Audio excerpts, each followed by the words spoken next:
Merci de nous rester fidèles. À Bamako, il est 9 heures.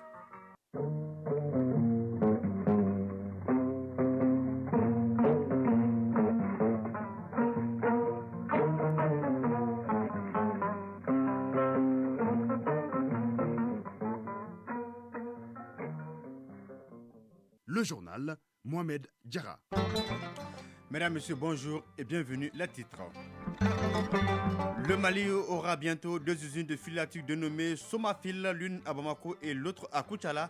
Le protocole d'accord a été signé entre le Mali et la Chine et d'ailleurs, la partie chinoise a été reçue hier en audience par le président de la transition, le colonel Assimi Goïta. Jean-Claude Kassibrou est le nouveau gouverneur de la BCAO. L'Ivoirien a été installé hier à Dakar. La cérémonie d'installation avec nos envoyés spéciaux à Dakar, Ousmane Daou et Tchadja Kamara.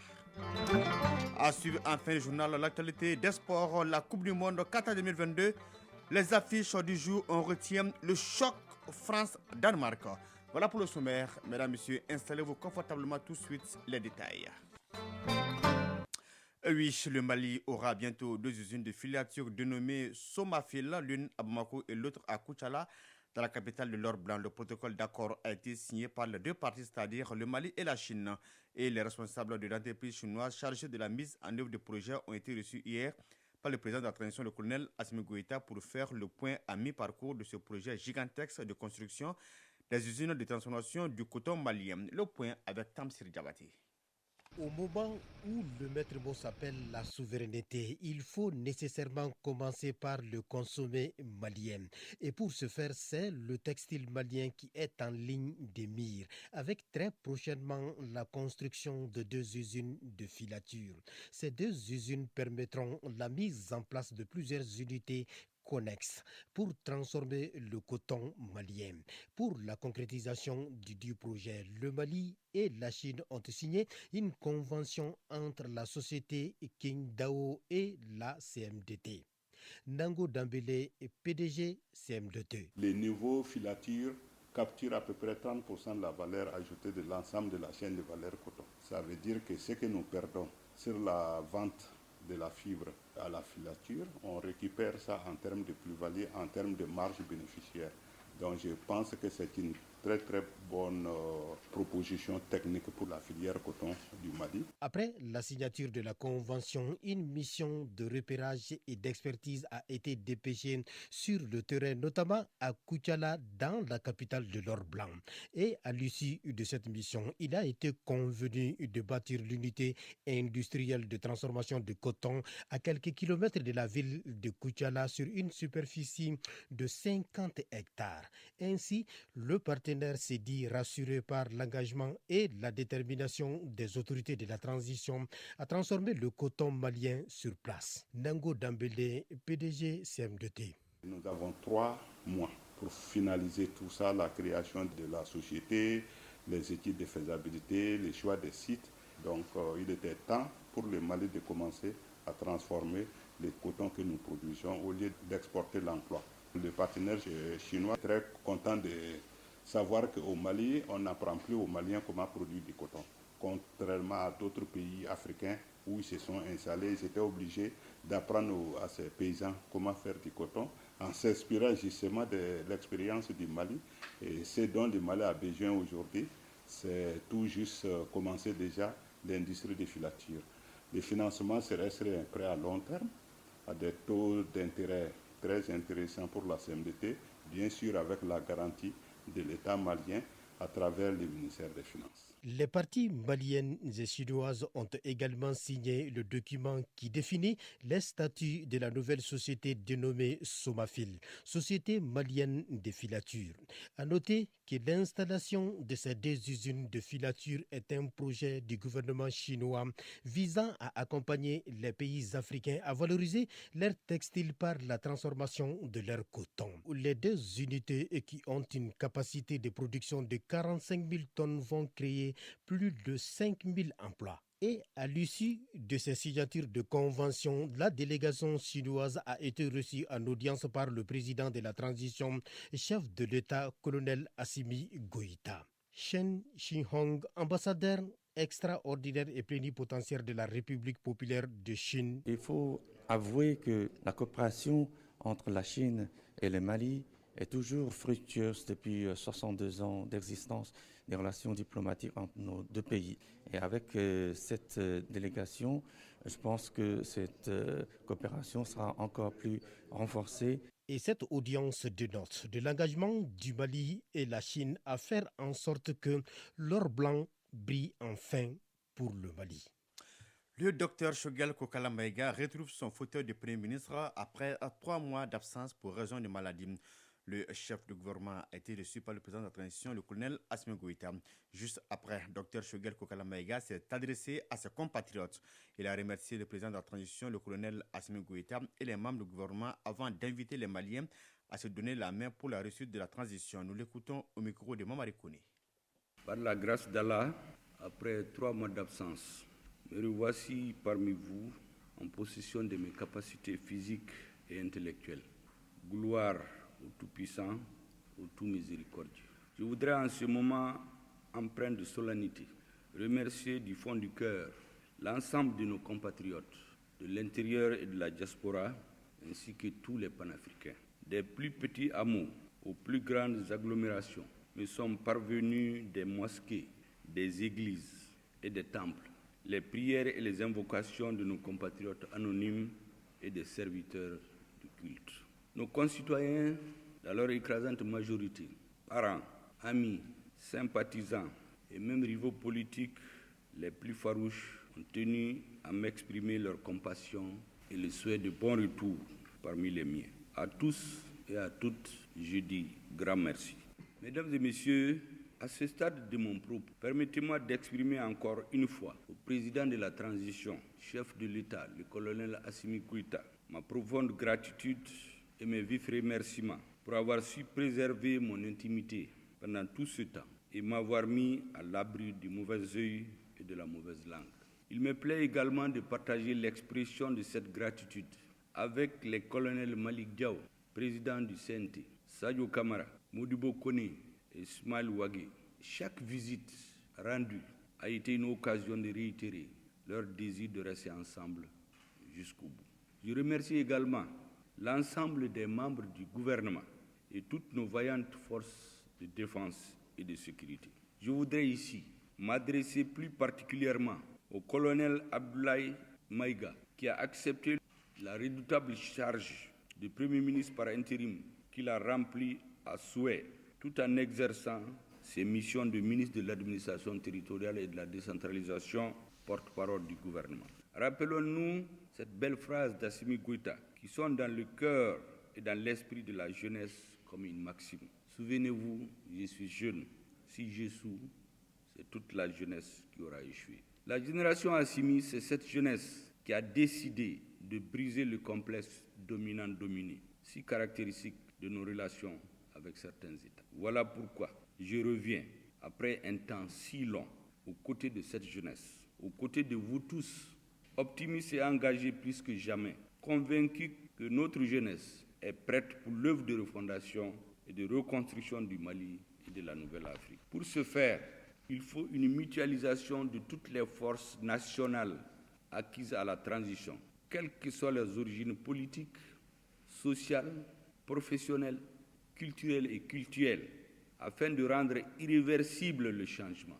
Mesdames et messieurs, mettons-nous ensemble dans une véritable union sacrée derrière le président de la transition pour sauver notre patrie. J'invite à laisser tomber toutes les autres considérations pour sauver notre nation. À Ségou, le système des Nations Unies a répondu favorablement à la requête d'investissement formulée par la Direction générale de l'Office du Niger en 2021. Cela à travers un projet dénommé « Appui à la résilience et l'adaptation au changement climatique des petits exploitants agricoles dans les périmètres aménagés de l'Office du Niger ». D'un coût de plus de 30 milliards de francs CFA, le projet en question a été présenté aux responsables de l'Office du Niger et aux bénéficiaires à l'occasion d'une visite effectuée par une forte délégation du système des Nations Unies en zone Office du Niger. Le point avec Foussine Samaki. Les Nations Unies apportent une réponse adéquate aux requêtes de l'Office du Niger formulées en 2021. Cela à travers un projet dénommé « Appui à la résilience et l'adaptation au changement climatique des petits exploitants agricoles dans les périmètres aménagés de l'Office du Niger ». D'un coût de plus de 30 milliards de francs CFA, Ces projets visent une meilleure production en renforçant les capacités des petits exploitants composés essentiellement de femmes et de jeunes. L'enthousiasme des groupes de femmes qui travaillent dans le maraîcher. Alain Nedéou, représentant du Bureau des Nations Unies au Mali. Elles sont en mesure de faire avec le peu de terre qu'elles ont à leur disponibilité. On peut déjà imaginer l'impact que ce projet peut avoir si on arrivait quand même à mobiliser des ressources pour mettre beaucoup plus de terre à la disposition des femmes et des familles. Parce qu'en se faisant ici dans cette région, ça permettra non seulement aux familles de se recouvrer, mais ça aussi permettra aussi d'avoir beaucoup plus de stabilité. Bassirou Ndiaye, représentant de la FAO au Mali. Elles ont déterminé les spéculations les plus commercialement acceptables en ce moment, dont l'échalote, la tomate, le piment. Et par conséquent, nous allons nous engager dans cette direction dans un premier temps. L'intention étant non seulement de produire, mais d'aller vers une maîtrise de la filière. Donc on va produire, on va transformer avec des technologies accessibles et à des coûts raisonnables économiquement. Ainsi, 40 000 ménages vont bénéficier durant 4 ans de l'accès aux semences, aux équipements et intrants agricoles et des formations adaptées aux besoins. Madje Doumbia, présidente des femmes maraîchères de Béouani. Le projet nous sera très bénéfique. Il va renforcer notre productivité. On remercie l'Office du Niger et ses partenaires au développement. Djimé Sidibé, directeur de l'appui au monde rural de l'Office du Niger. Ça sera une source de création d'emplois dans la zone Office du Niger. Ce projet va contribuer certainement à l'augmentation de la productivité maraîchère dans la zone Office du Niger, à l'amélioration de la ration alimentaire et nutritionnelle de la population. Ségou Fousseini Samake et Bakary Traoré pour l'ORTM. Direction Dakar, la Banque centrale des États de l'Afrique de l'Ouest, BCAO, a un nouveau gouverneur. Il s'agit de l'Ivoirien Jean-Claude Cassibrou. Il a été installé hier au siège de la banque à Dakar. Cette cérémonie d'installation, qui est une tradition de la BCAO depuis 1974, a été présidée par la ministre sénégalaise de l'économie, du plan et de la coopération, Alimata Sarr. Elle avait à ses côtés Sani Yahi, ministre de l'économie et des finances du Togo et président du conseil des ministres de l'UEMOA. Nos envoyés spéciaux à Dakar, Ousmane Daou et Tchèque Kamara, ont assisté à la cérémonie. Après le symposium du 60e anniversaire de la Banque centrale des États de l'Afrique de l'Ouest, le deuxième temps fort est la cérémonie d'installation du gouverneur de la banque. Et c'est l'Ivoirien Jean-Claude Cassibrou qui prend ainsi officiellement la tête de la BCAO. Le tout nouveau patron mesure l'enjeu et les attentes des États membres et des populations. Jean-Claude Cassibrou, nouveau gouverneur de la Banque centrale des États de l'Afrique de l'Ouest, BCAO. Nos États sont confrontés à la persistante d'un niveau élevé d'inflation, induite par une forte hausse des prix, notamment des prix énergétiques et des prix des produits alimentaires, liés en grande partie aux effets de la crise sanitaire et des tensions géopolitiques. Pour rendre encore plus efficace la BCAO et consolider les acquis, le gouverneur a des priorités. Il s'agira de la stabilité macroéconomique, notamment monétaire, gage de la confiance pour les épargnants et les investisseurs nationaux et internationaux, du financement sain de nos économies pour soutenir une croissance saine et durable, du renforcement de la solidité de notre système bancaire, de la poursuite du développement d'un secteur de la microfinance solide et performant en termes d'accès des populations à faible revenu aux services financiers et de l'accroissement de l'inclusion financière grâce notamment à toutes les possibilités offertes par la numérisation. Pour la transformation structurelle de l'organisation, il a également une recette.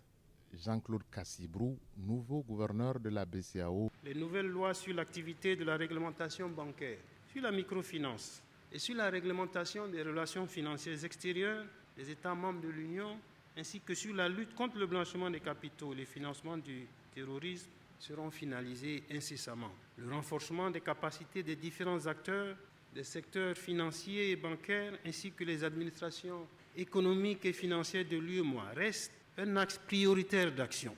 Les activités de notre centre de formation, le COFEB, seront dans ce sens renforcées. L'objectif est de renforcer les capacités managériales et de gestion, notamment des risques nouveaux qui mettent en péril nos différents systèmes. 6e gouverneur de la Banque centrale des États de l'Afrique de l'Ouest depuis 1974, après Abdoulaye Fadiga, Alassane Dramane Ouattara, Charles Konambani, Philippe-Henri Dakouré-Tablé, Tchemogo Mele Kone, Jean-Claude Kassibrou porte désormais le costume de gouverneur de la Banque centrale des États de l'Afrique de l'Ouest avec le souci de maintenir le flambeau haut, car les moments d'installation du gouverneur de la BCEAO sont toujours le début d'une nouvelle ère pour l'institution d'émission monétaire. Dakar, Ousmane Daou, Tchédje Camara pour l'ORTN.